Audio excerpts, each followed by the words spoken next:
Hello and welcome to today's video. Today I'm taking you with me on my flight with Norwegian. I had a request for it. It's the first video I ever did and I didn't like how it was shot, so I never shared it. So you'll have to excuse the terrible camera work, but hopefully it'll give you a bit of an insight. So I took a long haul flight to Oakland near San Francisco with Norwegian after it came up on Jack's Flight Club for being very, very cheap. Since then, I've noticed that Norwegian often have a lot of sales for long haul flights, so you can always grab a bargain with them.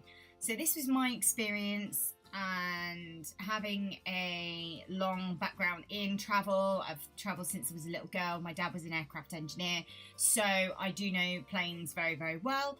This was happy budget, I'd say. I was in economy, you know, the seats, as you can see them, they don't look that appealing to sit on. They weren't too bad actually. It was quite comfortable. You don't have a lot of space. I think that's the main thing. They do pack quite a lot in. So as you can see, you've got rows of 3, in the middle there's 4, and then there's 3 on the other side as well. So they do try and pack quite a lot in. You have got spaces where people tend to hang out near the toilets, even though they tell you you shouldn't do that, but you can stretch your legs by just walking up and down.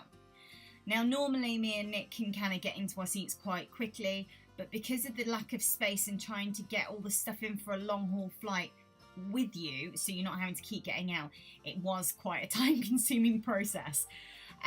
Nick is 6'1" and I'm 5'4". Now, Nick found it quite difficult with his legs here because it was quite crammed. He said that a Virgin Atlantic flight he was on previously was far more spacious. Even as I'm short, I still found it quite difficult with bags underneath my seats.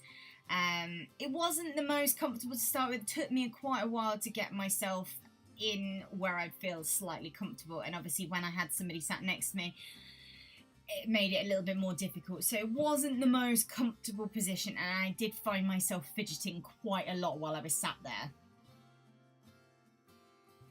So this is when everyone was getting themselves sorted, and you can see that there's storage above, and you've obviously got storage underneath your seats as well, and you've got like chair recliners as well, but you don't have any remotes on the arm of the chair. You actually have everything that you need in this tablet in front of you. So you can obviously watch the movies, TV shows, listen to music, play games, etc.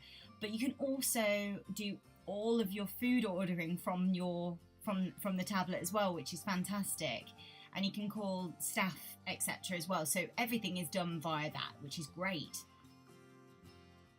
So here we're not just looking out the window. Normally you would have a shutter to stop any light coming in, but you've actually got a dimmer on your window, which is really good. Like I say, you've got your aircon and your lights and stuff. Apparently I'm focusing on my legs here because I think at the time I was a bit baffled with how I was going to sit properly and how I could sleep, because obviously long haul flights, it was overnight, I do want to feel comfortable. So obviously you've got your tray table in front that extends out, which is great, nice bit of space. Food was fantastic actually. I did really, really like it. I'd heard good things about their food. We all know airline food can be a bit hit and miss.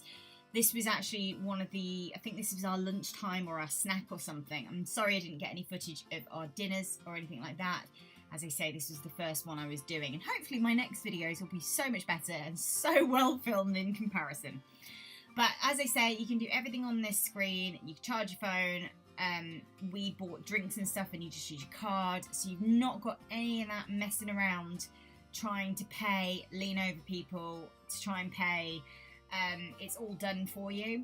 Overall, I'd say as long as you're happy with a budget long haul, you know you're still going to get great service. You just might be short on space. That is it. Take stuff like a pillow, a blanket, and all the things that make you feel comfortable, and you should still have a really great journey. I did like my experience, and I definitely would fly with them again. I hope you found this helpful. Again, sorry for the terrible camera work, but next time it will be better. Thanks for watching. Don't forget to hit the subscribe button.